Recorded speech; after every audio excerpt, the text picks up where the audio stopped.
નમસ્કાર વિદ્યાર્થી મિત્રો, આજે આપણે વાયુના જુદા જુદા નિયમો વિશે અભ્યાસ કરીશું.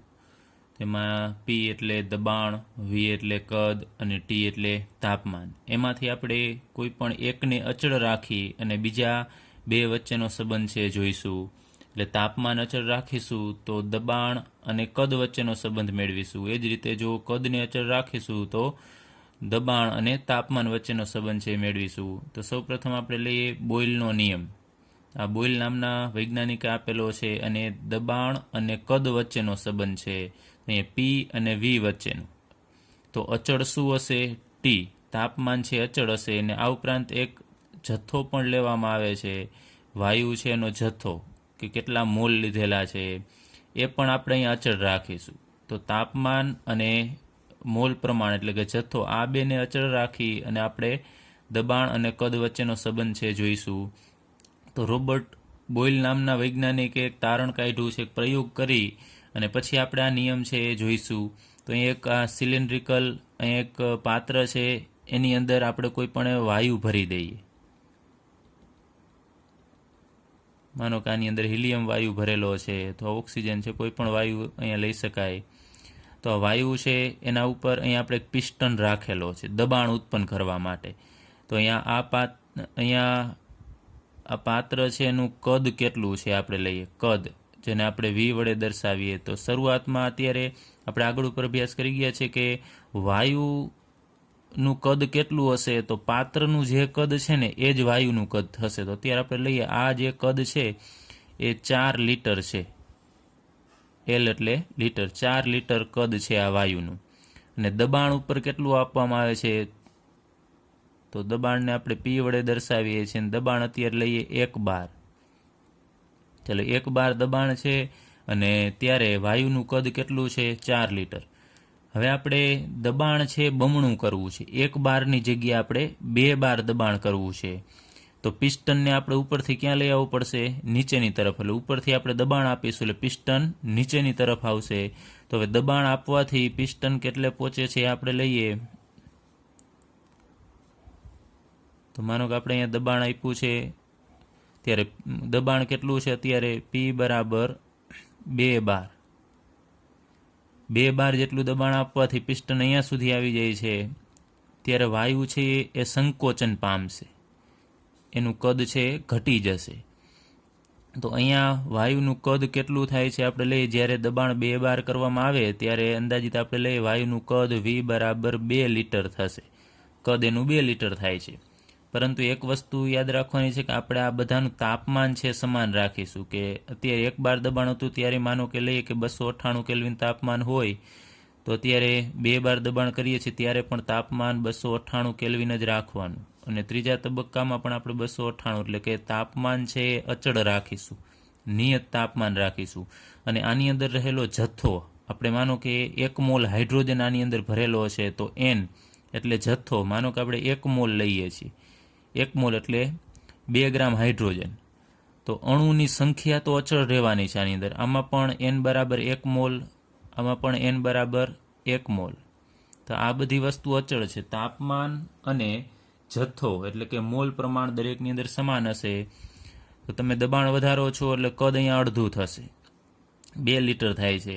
ત્યારબાદ ફરીથી આપણે દબાણ છે 4 બાર કરીએ. માનો કે પિસ્ટન છે અને આપણે ઉપરથી નીચેની તરફ આવવા દઈએ, તો ખૂબ દબાણ વધારવાથી ત્યારે લઈએ કે દબાણ આપણે કેટલું આપીએ છીએ? 4 બાર દબાણ આપીએ છીએ. તો અહીંયા વી બરાબર 1 લીટર થાય છે. માનો કે આ કદ છે એ 1 લીટર છે. તો આના ઉપરથી રોબર્ટ બોયલ નામના વૈજ્ઞાનિકે તારણ કાઢ્યું છે. શું કાઢ્યું છે આપણે અભ્યાસ કરીએ.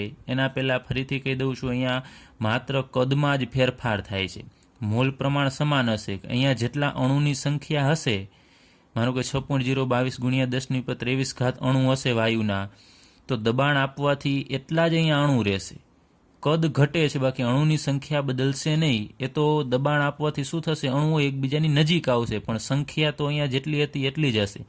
અહીંયા દબાણ 4 બાર કરવાથી જેટલા અણુઓ અહીંયા 4 લીટરમાં હતા એટલા જ અણુઓ અહીંયા 1 લીટરની અંદર ગોઠવાઈ જશે.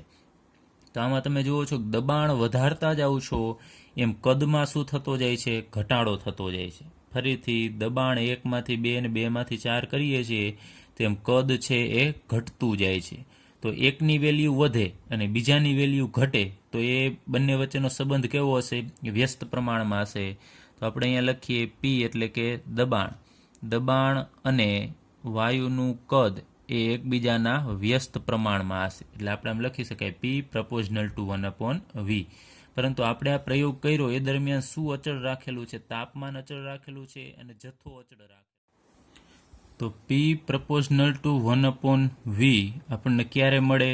અચળ ટી અને એન હોય ત્યારે, એટલે કે અચળ તાપમાન અને નિશ્ચિત જથ્થો હશે ત્યારે દબાણ એના કદના વ્યસ્ત પ્રમાણમાં હશે. એટલે કે અચળ તાપમાને નિશ્ચિત જથ્થાના વાયુનું દબાણ તેના કદના વ્યસ્ત પ્રમાણમાં હોય છે. તમે જુઓ છો કદ અને દબાણ એકબીજાના વ્યસ્ત પ્રમાણમાં છે. હવે અહીંયા સપ્રમાણતાની નિશાની આપણે કાઢવી હોય એટલે કોઈ એક અચળાંક મૂકવો પડશે. તો આપણે અચળાંક મૂકીએ પી બરાબર અહીંયા K1 1/v. ત્યાં આપણે અચળાંક મૂકીએ છીએ K1. તો આપણે લખીએ કે K1 શું છે? તો જ્યાં K1 બરાબર સપ્રમાણતા અચળાંક છે.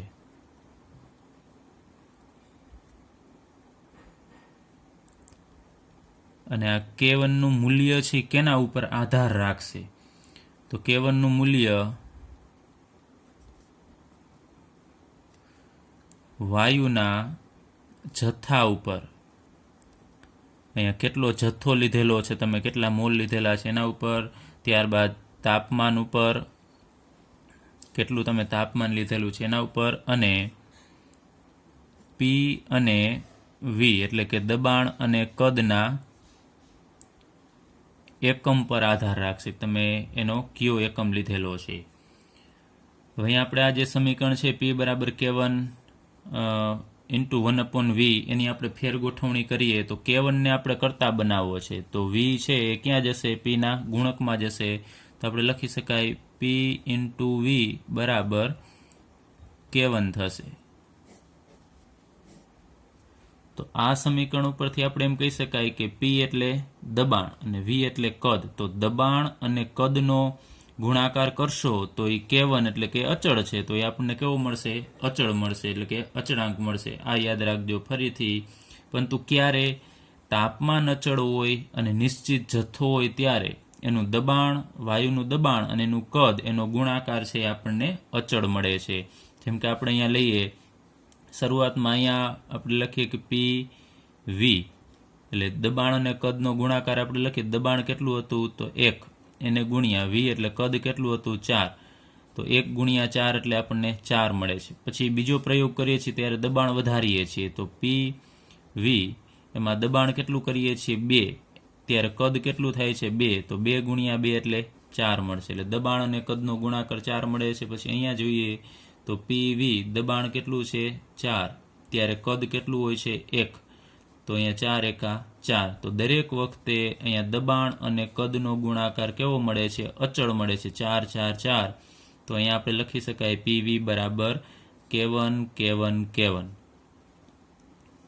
એટલે આ પ્રયોગ ઉપરથી તમે યાદ રાખજો પીવી બરાબર K1 થશે. અને આવું ક્યારે હોય? કે જ્યારે પી અને વી એકબીજાના વ્યસ્ત પ્રમાણમાં હોય ત્યારે એનો ગુણાકાર છે એ અચળ મળશે. ચલો હવે આપણે એની બે પ્રાયોગિક પરિસ્થિતિ લઈએ. આ શરૂઆતની પ્રાયોગિક પરિસ્થિતિ હતી. માનો કે શરૂઆતમાં આ પરિસ્થિતિ હતી, ત્યારબાદ આપણે દબાણ વધારવાથી પરિસ્થિતિ આ થશે. તો શરૂઆતનું જે દબાણ હતું એને આપણે P1 દબાણ કહીએ અને P1 દબાણે જે કદ હતું એને આપણે V1 કહીએ. P1 V1 એ શું છે? શરૂઆતના દબાણ અને કદ. ત્યારબાદ આપણે દબાણ વધારીએ છીએ તો આ અંતિમ કદ થશે, એને આપણે બીજી પરિસ્થિતિ કહીએ. તો ત્યારનું જે દબાણ હતું એને આપણે P2 કહીએ અને P2 દબાણે જે કદ હોય છે એને આપણે V2 વડે દર્શાવીએ. તો આને કહીએ આપણે અંતિમ દબાણ અને કદ દર્શાવે છે. એટલે શરૂઆતની પરિસ્થિતિને આપણે 1 વડે દર્શાવીશું અને અંતિમ પરિસ્થિતિને 2 વડે દર્શાવીશું. તો અહીંયા આપણે લખી શકાય P1 આને P1 અને આને V1 કહેશું. તો અહીંયા P1 ઇન્ટુ V1 બરાબર શું થશે? K1. અને બીજી પરિસ્થિતિ માટે આપણે લખી શકાય આને P2 કહેવું પડશે કેમ કે અંતિમ પરિસ્થિતિ થશે. તો P2 ઇન્ટુ V2 બરાબર શું થશે? K2. તો આ બંનેની તમે જમણી બાજુ જુઓ છો તો સમાન છે. બંનેની જમણી બાજુ અહીંયા K1 આવશે તમારે કેમ કે એ તો અચળ જ રહેશે. તો બંનેની જમણી બાજુ છે એ અચળ છે. તો બંનેની ડાબી બાજુ પણ સમાન હોય તો આપણે કહી શકાય કે P1 V1 બરાબર જ શું હોય? P2 V2 હોય. અને એની વેલ્યુ કેના જેટલી હશે? K1 જેટલી, એટલે કે અચળ હશે. ચલો આટલું યાદ રાખજો.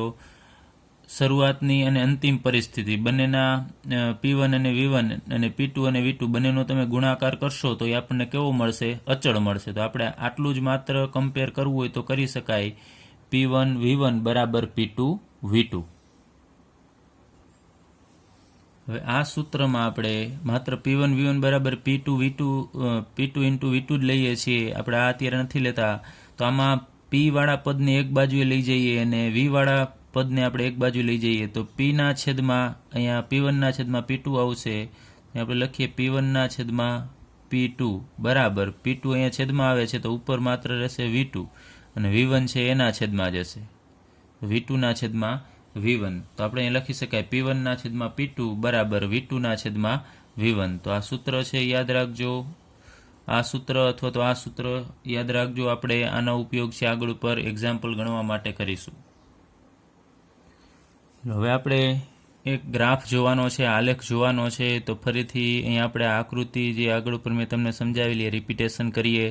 તો શરૂઆતમાં જ્યારે કદ વધારે હોય ત્યારે તમે જુઓ છો કે દબાણ ઓછું હોય છે. કદ વધારે ત્યારે દબાણ ઓછું, પછી કદ ઘટે છે એમ દબાણ વધે છે. અથવા તો આપણે એમ કહીએ દબાણ વધારીએ ત્યારે કદ ઘટે છે, ફરીથી દબાણ વધારીએ ત્યારે કદ ઘટે છે. એટલે એકબીજાના વ્યસ્ત પ્રમાણમાં છે. તો આના ઉપરથી આપણે હવે દબાણ અને કદ વિરુદ્ધનો આપણે આલેખ જોઈએ.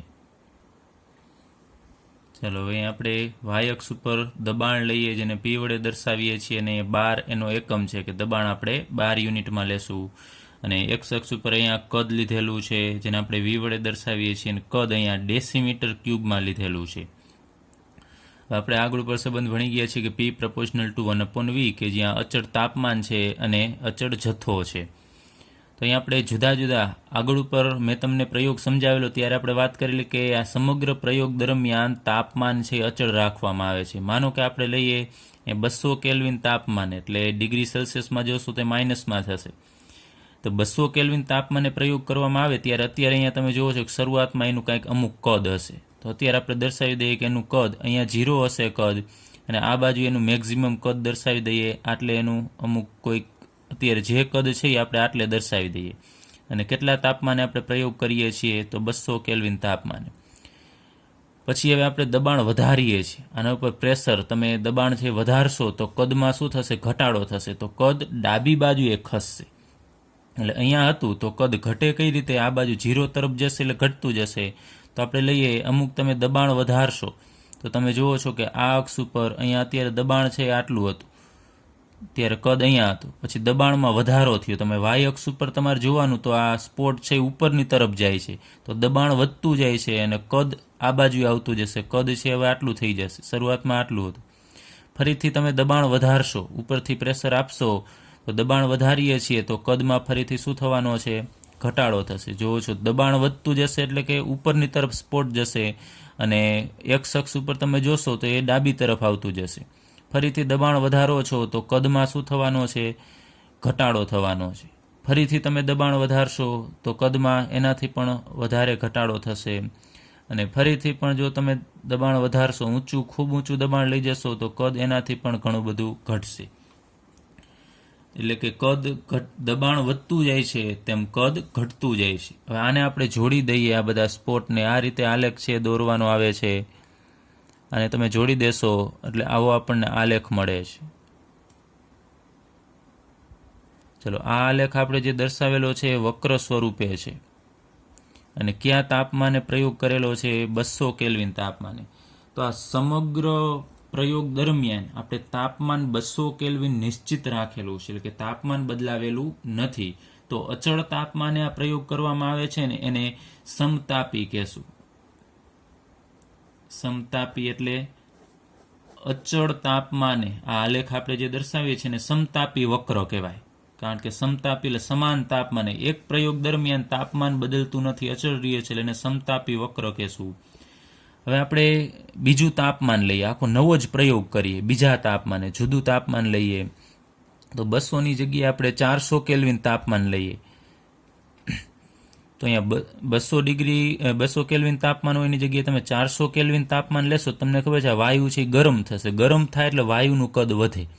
જેમ આપણે પ્રેશર કુકરની અંદર જે એને ગરમ કરીએ છીએ તો કેમ એમાં દબાણ ઉત્પન્ન થવાથી એમાં સીટી છે એ ઉપર જશે, તો એ જ રીતે અહીંયા દબાણ વધવાથી આ પિસ્ટન છે એ ફ્લેક્સિબલ છે, તો તાપમાન વધશે એટલે કદ વધશે. એ તમને ખબર હોવી જોઈએ કે તાપમાનમાં વધારો થાય તો પાણી છે, પાણીનું કદ વધતું હોય. વાયુને ગરમ કરો તો વાયુનું કદ એ વધે, કારણ કે અણુઓ ઉર્જા મેળવશે તો એકબીજાથી દૂર જવાનો પ્રયત્ન કરશે. તો જથ્થો એટલો જ છે, જથ્થામાં આપણે કોઈ ફેરફાર કરેલો નથી, માત્ર અણુઓ અહીંયા 200 કેલ્વિન તાપમાને નજીક હતા, 400 કેલ્વિન તાપમાન એનાથી દૂર જાય છે. તમે જુઓ છો કદ છે એ શું થશે, એમાં થોડુંક વધારો થશે. હવે અહીંયા આપણે પિસ્ટન મૂવમેન્ટ આપણે ઉપર કરાવીએ છીએ એટલા માટે, પરંતુ આની જેમ અહીંયા જો પિસ્ટન ફિક્સ કરી દઈએ, માનો કે પિસ્ટનને આપણે ઉપર જવા જ નથી દેવો, તો આટલે ને આટલે રાખીએ. પિસ્ટન માનો કે ઉપર જતો જ નથી, આટલે ને આટલે આપણે ફિક્સ રાખીએ તો શું થશે, તમે 200માંથી 400 કેલ્વિન તાપમાન કરશો તો કદ નહીં વધે, કદમાં ફેરફાર થશે નહીં, કદ સેમ એટલું જ રહેશે, પરંતુ અંદરનું દબાણ વધી જશે, વાયુ બહાર નીકળવાનો પ્રયત્ન કરશે, તો પીમાં વધારો થાય. અહીંયા દબાણ છે ઓછું હતું, પરંતુ કદ તમે નથી વધવા દેતા, તાપમાન વધારો છો, તો વાયુ બહાર નીકળવાનો પ્રયત્ન કરશે, તો દબાણ વધશે, પિસ્ટનને ઉપરની તરફ ધક્કો મારશે એટલે દબાણ વધે છે. તો આપણે 400 કેલ્વિન તાપમાને પ્રયોગ કરીએ ત્યારે માનો કે લઈએ કે કદ તો એટલું જ હતું, કદ એટલું જ રહેશે, પરંતુ દબાણ છે એ વધી જશે. અહીંયા દબાણ છે આટલું હતું, જ્યારે 400 કેલ્વિન તાપમાને દબાણ વધી જશે. પછી તમે કન્ટિન્યુઅસલી આની જેમ જ પ્રયોગ કરશો તો આલેખ છે તમને આવો જોવા મળશે, એના જેવો જ વક્ર જેવો જ આલેખ આ મળશે, 200 કેલ્વિને મળ્યો એ મુજબ જ. પછી એનાથી પણ ઊંચા તાપમાને પ્રયોગ કરશો તો કદ છે એ અચળ રહેશે, દબાણ છે એ વધે છે. 600 કેલ્વિન તાપમાને પ્રયોગ કરો તો સમગ્ર પ્રયોગ દરમિયાન તાપમાન અચળ રાખવાનું છે, તો આપણને આલેખ છે એ આવો મળશે. તો અહીંયા આપણે 3 જુદા જુદા તાપમાને પ્રયોગ દર્શાવેલા છે. તો ઘણાને એમ થાય કે સમતાપી છે, શા માટે તાપમાન જુદા જુદા લીધેલા છે? એવું નથી. આ 200 કેલ્વિન એટલે અહીંયા ટોટલ 3 પ્રયોગ દર્શાવેલા છે અલગ અલગ, પરંતુ એક પ્રયોગ દરમિયાન તાપમાન અચળ રહે છે એટલે આપણે એને સમતાપી વક્ર કહીએ છીએ.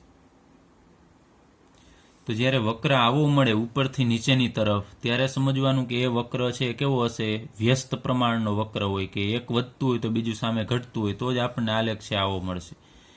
હવે આપણે દબાણ અને કદનો વ્યસ્ત એના વિરુદ્ધ આલેખ લેવાનો છે, એટલે કે વાય અક્ષ ઉપર આપણે દબાણ લઈએ અને એક્સ અક્ષ ઉપર આપણે 1/v લેવાનું છે. અહીંયા માત્ર v લીધેલું છે, તો P અને V એકબીજાના વ્યસ્ત પ્રમાણમાં છે, પરંતુ હું આમ દર્શાવું કે P અને 1/v એ એકબીજાના કેવા પ્રમાણમાં છે, તો એ એકબીજાના સમપ્રમાણમાં થશે. ખાસ સમજો, P અને V એ એકબીજાના વ્યસ્ત પ્રમાણમાં છે, પરંતુ આખું પદ હું આ લઉં 1/v આખું પદ, તો આ આખું પદ અને P એ એકબીજાના સમપ્રમાણમાં થશે. તો અહીંયા આપણે દબાણ અને કદનો વ્યસ્ત એ એકબીજાના સમપ્રમાણમાં થશે. એનો આપણે આલેખ દોરીએ જુદા જુદા અહીંયા લીધા હતા એમ 3 તાપમાને. માનો કે આપણે 3 તાપમાન દર્શાવીએ, T1 તાપમાન, T2 તાપમાન અને T3 તાપમાન. તો તાપમાન છે એ T3 માનો કે વધારે છે, T2 એનાથી ઓછું થશે અને T1 એનાથી ઓછું તાપમાન થશે. તો આપણને આલેખ આવો મળે છે. માનો કે T1 તાપમાને પ્રયોગ કરીએ છીએ તો આલેખ આ ઉદ્ગમ બિંદુમાંથી અહીંયાથી આપણે આલેખ છે દોરવાનો થશે અને સીધી રેખાનો આપણને આલેખ મળશે. જ્યારે એકબીજાના સમપ્રમાણનો આલેખ આપણે દોરતા હોય છે ત્યારે આમ સીધી રેખા મળે છે. તો આ આલેખ છે એ ગ્રાફ અહીંયા લીટી મળે છે આપણને, એ T1 તાપમાને મળે છે. પછી T2 તાપમાન એનાથી ઊંચું તાપમાન છે, તો આપણને આલેખ છે થોડો આમ ઉપરની સાઈડ મળશે, પણ સીધી રેખા જ મળશે. પછી T3 તાપમાન એનાથી પણ ઊંચું તાપમાન છે, તો આલેખ તો અહીંયાથી ઉત્પન્ન થશે, શરૂઆત કરવાની છે તમારે, અને સીધી રેખામાં ઉપરની તરફ દર્શાવવાનું અને અહીંયા T3 દર્શાવીએ તો બધા આલેખ આપણને સીધી રેખા જ મળે છે, પરંતુ આ રેખાનું સ્થાન છે અલગ અલગ છે. તમે જુઓ છો ઉપરની તરફ આ જતો જાય છે ગ્રાફ. હવે આ આલેખ આપણે સમજવું હોય તો એક કોઈ નિશ્ચિત કદ લઈ લઈએ. માનો કે અહીંયા એક કદ છે, જેટલા લીટર, 1 કે 2 લીટર. 2 લીટર હોય ત્યારે જુદા જુદા તાપમાનનું દબાણ કેટલું હશે? તો આ કદ ફિક્સ છે, તો તમારે આને આમ ઉપરની તરફ આમ લીટી છે એ લંબાવવાની થશે. તો અહીંયા તમે જુઓ છો આમાં આ જગ્યાએ ટચ થશે. તો કોઈ યોગ્ય કદ હોય, માનો કે આ જગ્યાએ 2 લીટર કદ છે, તો 2 લીટર કદ હોય ત્યારે T1 તાપમાને એનું દબાણ છે આટલું થશે, અહીંયા જે દબાણ આવે એ. પછી T2 તાપમાને દબાણ છે એ વધે છે, તમે જુઓ છો ઉપરની સાઈડ. અહીંયા આના કરતાં આ દબાણ વધારે કહેવાય. ત્યારબાદ એ જ કદ હોય ત્યારે T3 તાપમાન, એટલે જ્યારે તાપમાન વધુ હોય તો દબાણ છે એ વધશે. એટલે સમાન કદ રાખો અને તાપમાન જુદું જુદું રાખો તો દબાણમાં શું થાય છે? વધારો થાય છે. તો અહીંયા P proportional to 1/V ઉપરથી બોયલ નામના વૈજ્ઞાનિકે એક તારણ કાઢ્યું ને એને એમ કીધું કે જ્યારે દબાણ વધારવામાં આવે છે ત્યારે જથ્થો તો સરખો જ રહેશે. આપણે વાત કરેલી, જથ્થો બદલતો નથી. શરૂઆતમાં કોઈ દબાણ હતું ત્યારે અણુઓની સંખ્યા એટલી જ હશે કે જ્યારે દબાણ વધારવામાં આવે ત્યારે. તો અહીંયા જેટલા અણુઓ હતા એ મોટી જગ્યામાં હતા, પરંતુ દબાણ વધશે, આપણે દબાણ વધારીએ છીએ અહીંયા, તો એટલા જ અણુઓ નાની જગ્યાની અંદર ગોઠવાઈ જશે. અણુઓ ક્યાંય બહાર જતા નથી, માત્ર અહીંયા દૂર દૂર અણુઓ હશે, એ એકબીજાની નજીક આવે છે. તો દબાણ વધારવાથી અણુઓ એકબીજાથી નજીક આવે છે, નાની જગ્યામાં એ સમાઈ જશે. તો આપણે આના ઉપરથી કહી શકીએ કે વાયુ છે એ ખૂબ સંકોચનીય છે, એટલે કે દબાવવાનો, સંકોચાવાનો ગુણધર્મ છે એ ધરાવે છે. અને ઊંચું દબાણ, જ્યારે ઊંચું દબાણ હશે ત્યારે નાની જગ્યામાં વધુ અણુ હોવાના કારણે વાયુઓ છે ઘટ બને છે. આપણે કેમ કોઈ વસ્તુ, માનો કે પાણી છે તો એ પાતળું હોય, એના કરતાં દૂધ છે થોડું ઘટ હશે, ઘી છે એનાથી પણ વધુ ઘટ હશે. એ જ રીતે વાયુઓ ઘટ ક્યારે બનશે કે દબાણ આપવામાં આવશે ત્યારે એને ખૂબ નાની જગ્યામાં તમે સમાવી દેશો તો અણુઓ ખૂબ નજીક નજીક હોય. અણુઓ ખૂબ નજીક આવે એટલે એ ઘટ બનશે. તો ઊંચા દબાણે વાયુઓ ઘટ બનવાનો ગુણધર્મ ધરાવે છે. તો વાયુ ઘટ બને એટલે આપણે એમ કહી શકાય કે એકમ કદની અંદર રહેલા અણુઓની સંખ્યામાં વધારો થશે. અહીંયા એકમ કદ હોય એમાં અણુઓ ઓછા હશે, જ્યારે અહીંયા એકમ કદમાં અણુની સંખ્યા વધશે. તો આપણે એમ કહી શકાય કે ઘનતા છે એમાં વધારો થાય. તો દબાણ છે, ઊંચું દબાણ આપો ત્યારે ઘનતામાં શું થવાનો છે? વધારો થવાનો છે. તો આપણે દબાણ અને ઘનતા વચ્ચેનો હવે સંબંધ છે મેળવીએ. ચાલો આપણે ઘનતા અને દબાણ વચ્ચેનો સંબંધ છે મેળવીએ. તો ઘનતાનું સૂત્ર બધાને ખ્યાલ છે, ઘનતા બરાબર દળના છેદમાં કદ થશે. તો આપણે બીજી રીતે એને સંજ્ઞા સ્વરૂપે દર્શાવવું હોય તો ઘનતાને આપણે D વડે દર્શાવીશું. ઘનતાને ઇંગ્લિશમાં ડેન્સિટી કહેવાય. ડેન્સિટી ઉપરથી આપણે D લીધેલો છે, બરાબર દળને આપણે માસ કહીએ છીએ, એના ઉપરથી આપણે દળને M વડે દર્શાવીએ છીએ, અને કદને વોલ્યુમ કહેવામાં આવે છે, એના ઉપરથી V વડે દર્શાવીશું. તો ઘનતા બરાબર દળના છેદમાં કદને આપણે D બરાબર Mના છેદમાં V વડે દર્શાવી શકાય. હવે આપણે આગળ ઉપર જે બોયલનો નિયમ છે ભણી ગયા છીએ, એનો સંબંધ છે એનો આપણે અહીંયા ઉપયોગ કરીશું. તો આપણી પાસે એક સૂત્ર હતું PV બરાબર K1.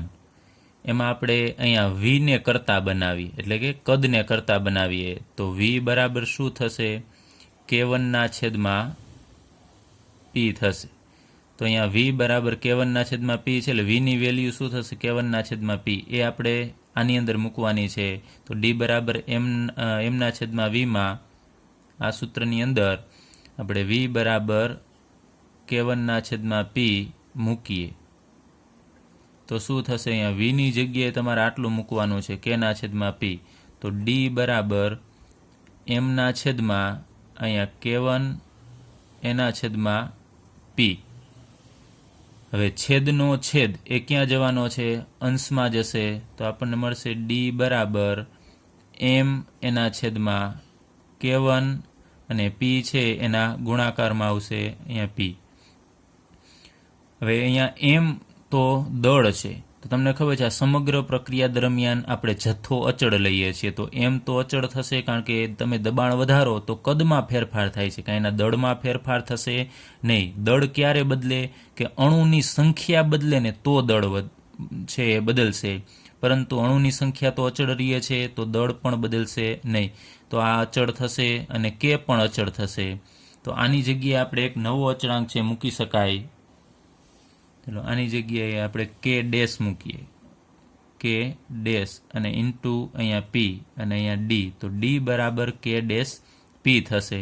તો ત્યાં લખીએ કે જ્યાં કે ડેશ શું છે, તો કે ડેશ બરાબર એમના છેદમાં K1 થશે.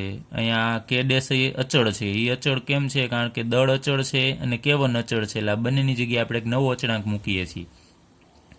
તો આના ઉપરથી આપણે કહી શકાય આ ડી એટલે ઘનતા. ચાલો આપણે ડી અત્યારે એમને રાખીએ, કે ડેશ કાઢી નાખીએ તો બરાબર નીકળી જશે ને કે ડેશ નીકળશે, તો એની જગ્યાએ આપણને અહીંયા પ્રપોઝનલ નિશાની મૂકીએ તો પી મળશે. તો ડી પ્રપોઝનલ ટુ પી મળે. અને ફરીથી આપણે પ્રપોઝનલ નિશાની કાઢી નાખીએ તો આપણે કોઈક અચળાંક મૂકવો પડે. તો આપણે અત્યારે અચળાંક કાઢીને પ્રપોઝનલની નિશાની મૂકીએ છીએ તો આપણને આ સંબંધ મળે છે ડી પ્રપોઝનલ ટુ પી. તો આપણે કહી શકાય કે અચળ તાપમાને અહીંયા શું અચળ રહેશે, તો ટી. એ તમને ખ્યાલ છે આપણે આગળ ઉપર પ્રયોગ કર્યો એ જ અહીંયા લેવાનો છે, અચળ ટી. અને જથ્થો પણ અચળ લેવાનો છે, એટલે કે એન અચળ રાખવાનો. તો અચળ તાપમાને નિશ્ચિત દળનો પદાર્થ લેવાનો અથવા જથ્થો લેવાનો, ત્યારે એ વાયુની ઘનતા એના દબાણના કેવા પ્રમાણમાં હશે? સમપ્રમાણમાં હશે. ત્યારબાદ આપણે જુદી જુદી બે પરિસ્થિતિ લઈએ કે માનો કે શરૂઆતની પરિસ્થિતિ હોય એને આપણે D1 કહીએ, એની ઘનતા D1 બરાબર કે ડેશ અને અહીંયા P1, અને પછી અંતિમ પ્રયોગ કર્યા પછીની અંતિમ પરિસ્થિતિ છે ને આપણે 2 વડે દર્શાવી તો D2 બરાબર કે ડેશ અહીંયા P2. કે ડેશને આપણે 1 2 લખવાના નથી કારણ કે એ તો અચળ જ હશે, શરૂઆતમાં પણ અચળ એટલું જ હશે એટલું જ અંતિમમાં હશે.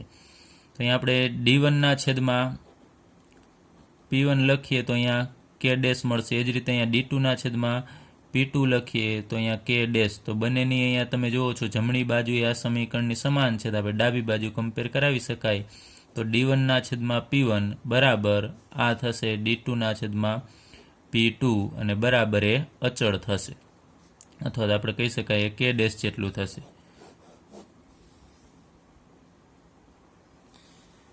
તો આ સૂત્રનો ઉપયોગ જ્યારે બે જુદી જુદી પરિસ્થિતિ તમને આપેલી હોય કે શરૂઆતની ઘનતા આટલી છે અને અંતિમ ઘનતા આટલી છે અને શરૂઆતનું દબાણ આટલું છે તો અંતિમ દબાણ મેળવો, ત્યારે તમારે આ સૂત્રનો ઉપયોગ કરવો પડે. એટલે કે આ સૂત્રની અંદર 4 વેલ્યુ તમારે મૂકવાની થાય, એમાંથી 3 વસ્તુ જ્ઞાત હોવી જોઈએ. 3 ખ્યાલ હોય તો ચોથી વસ્તુ છે તમે મેળવી શકો. ચાલો હવે આપણે બોયલના નિયમ ઉપર આધારિત પાઠ્યપુસ્તકનો કોયડો 5.1 ગણીએ. એની રકમ છે કે એક બલૂન એટલે એક ફુગ્ગો આપેલો છે, એ બલૂનની અંદર હાઇડ્રોજન વાયુ ભરેલો છે, H2 વાયુ. પછી એ ઓરડાના તાપમાને ભરેલો છે, એટલે કે નોર્મલ અત્યારનું જે આપણે ટેમ્પરેચર હોય એ તાપમાને આની અંદર હાઇડ્રોજન વાયુ ભરેલો છે. પછી એમ કહેવામાં આવે છે કે જો આનું દબાણ P બરાબર 0.2 બાર વધે, 2 બાર દબાણ જેટલું દબાણ વધશે તો ફુગ્ગો છે ફાટી જશે, કારણ કે અંદર દબાણ વધવાથી ફુગ્ગો છે બહાર વિસ્તરણ પામશે. તો આપણને બીજી એક કન્ડિશન આપી છે કે જો શરૂઆતમાં દબાણ કેટલું છે, તો શરૂઆતમાં દબાણ 1 બાર હોય અને વાયુનું કદ 1 બાર દબાણ જ્યારે આ ફુગાનું હશે ત્યારે આ વાયુનું કદ કેટલું હશે, એટલે કે ફુગાનું કદ કેટલું છે એ આપણે લખીએ તો એ આપેલું છે 2.27 લીટર આપેલું છે. આ શરૂઆતની પરિસ્થિતિ કીધી છે. જો શરૂઆતમાં 1 બાર દબાણ હોય અને વાયુનું કદ એટલે કે ફુગાનું કદ 2.27 લીટર હોય તો કેટલા કદ સુધી બલૂનને વિસ્તરી શકાય? આપણે ફુગ્ગો છે એને આપણે મોટો કરવો હોય તો કેટલા કદ સુધી આપણે વિસ્તરિત કરી શકાય? એમાં કીધું છે કે જો દબાણ આ છે એનાથી 0.2 બાર વધે ને તો ફુગ્ગો છે એ ફાટી જશે. તો આપણે એ કહેવાનું છે કે મેક્ઝિમમ કદ આ ફુગાનું કેટલે સુધી કરી શકાય. તો આપણને 2 પરિસ્થિતિ આપેલી છે, એમાં આપણે કહીએ આપણે આગળ ઉપર જ્યારે 2 પરિસ્થિતિ હોય ત્યારે યાદ રાખજો કે એકને 1 વડે દર્શાવવાનું બીજાને 2 વડે. તો અત્યારે આપણે શરૂઆતની પરિસ્થિતિ આ થશે એટલે એને P1 કહીએ અને આને ત્યારનું જે કદ છે એને V1 કહીએ. પછી અંતિમ દબાણ શું છે? તો આ દબાણ છે P2. ત્યારે આપણે એનું V2 છે એ મેળવવાનું છે. તો આપણે બોયલના નિયમ મુજબ લખીએ.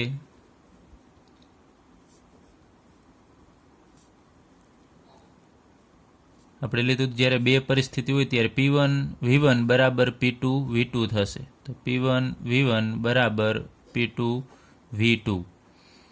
એટલે આપણે પોઈન્ટ 2 બાર વધે ત્યારે કેટલું દબાણ થશે એ મેળવવાનું છે. પોઈન્ટ 2 બારે નહીં, પોઈન્ટ 2 બાર વધે ત્યારે કેટલું? તો અહીંયા આપણે લખીએ બધી 1, 2 ને 3 વેલ્યુ આપણી પાસે છે. તો ચોથી વેલ્યુ V2 છે એ મેળવવાનું છે. તો V2 ને આપણે કરતા બનાવીએ તો V2 બરાબર શું થશે?